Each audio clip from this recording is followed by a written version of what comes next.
Diallo, ma marque Agistyle, Abidjan, je vis à Abidjan. Alors moi, il faut dire que j'ai une histoire assez particulière. Je crois qu'il y en a certainement qui ont connu aussi la même histoire que moi. Je suis dans l'aérien et à l'origine, donc il y a plusieurs années, je commençais, puisque j'étais navigant, à mes moments perdus, des dessins, parce que j'ai toujours été un fan de style, on va dire, de mode, mais surtout de créer mon propre style. Et de fil en aiguille comme ça, j'ai créé ma propre marque Agistyle il y a 3 ans. C'était au show de Samara, au Pullman à Abidjan. Et donc depuis, on essaie de monter un petit peu en altitude. Alors ma marque Agistyle, la particularité, elle est plus masculine. C'est vrai que il y a quelques mois, j'ai lancé, si vous voulez, une collection pour femmes, parce que celles qui venaient prendre pour leurs époux me demandaient de faire des déclinaisons les concernant. Mais ma marque, elle est plutôt masculine. Et donc, si vous voulez, la vision, comme je l'ai dit tantôt, c'était de faire une mode exportable, portable, et puis à mon image, mon style. C'était surtout d'avoir du style. Alors, cette envie de créer ma marque, d'abord parce que j'aimais faire ça, et puis par rapport surtout à ma vision de la mode, que je voulais pouvoir faire quelque chose made in Africa, mais qui soit international et portable partout.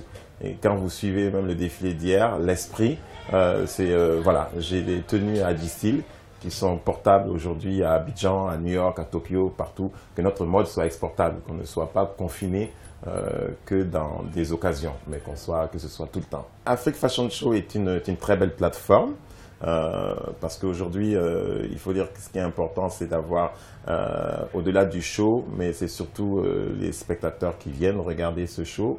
Elle a démontré, vous l'avez dit, hein, depuis 13 ans. Hier soir, tout le monde était là, toutes sortes de publics. Moi, après le défilé, j'ai eu beaucoup d'appels, des gens de la mode, des gens de la presse. Donc, c'est important. Ça veut dire que tout ce qui devrait être là était là. Tout ce qui devait suivre, on peut suivre. Et puis après, c'est d'avoir des retours sur le côté positif de ce qu'on a fait, de bien ou de pas bien. Et ensuite, c'est une belle plateforme d'échange. Hein, et puis surtout après le retour.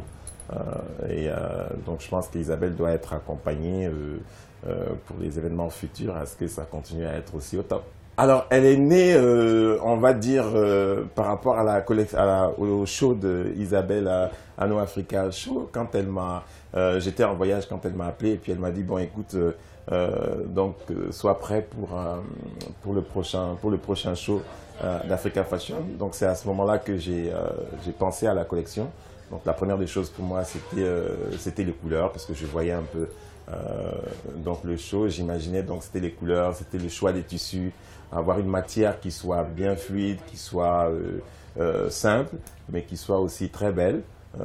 Voilà, donc finalement j'ai pu trouver ce que je voulais, et puis les dessins sont venus. Je voulais toute une ligne si vous avez remarqué, du début à la fin de la collection, qui partait du jeune qui sort, qui va prendre son verre, ou qui va n'importe où, que ce soit à Paris ou à Bamako ou à Abidjan, et puis ça monte au trentenaire qui est plus cool, c'était que ma marque elle est portable par tous, tout âge, et surtout que le style il puisse être partout. C'est un peu ça ma vision.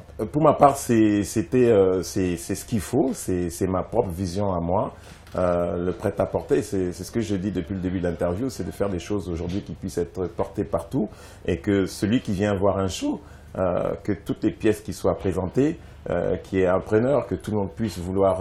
parce que l'idée aussi, c'est de faire de belles choses, de les présenter, mais qu'elles soient portables et vendables surtout. C'est beaucoup d'investissements qu'on fait quand on investit sur une collection. Donc le but aussi à la fin de la journée, c'est de pouvoir satisfaire ses clients et qu'ils puissent acheter ses collections. Donc c'est de faire des choses qui soient portables. Et aujourd'hui, les créateurs africains, on a tout intérêt à aller vers le prêt-à-porter. C'est ce qu'il faudrait, en tout cas pour ma part. Alors la réalité, c'est d'abord le côté financier, parce que c'est ça, on a beau être créateur, avoir de très belles idées, il faut pouvoir les réaliser. Donc c'est assez coûteux. Ensuite, il y a un accompagnement aussi, je pense qu'à un certain niveau, puisque quand on est créateur et qu'on fait des choses, à un moment, il faut que ce qu'on fait puisse être structuré, accompagné, et qui puisse aider à développer la marque de manière à ce qu'elle soit pérenne, mais vraiment avec une vision, avec un objectif. Donc c'est ça.